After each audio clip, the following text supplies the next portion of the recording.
Hello guys, magandang hapon. Ngayon ay March 12.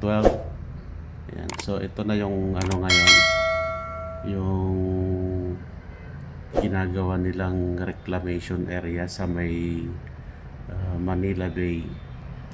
So makikita nyo guys dito, maluwang na talaga yung ano, yung tambak. Yung tinatambakan nila sa gitna ng dagat. Ayan. Ito yung area na yan, yung malapit yan sa MOA. Ayan. So, maluwang na. Maluwang na siya guys.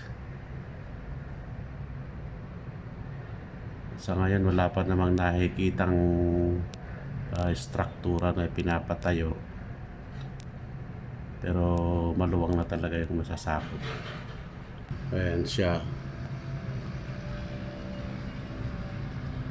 So, yan yung pinakadulo niya guys. Yung area na yan. Ayan.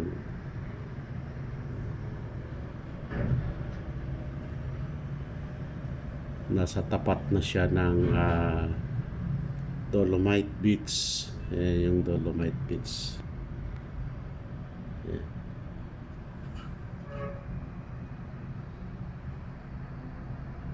Yan na yung gilid ng dagat, Dolomite Beach.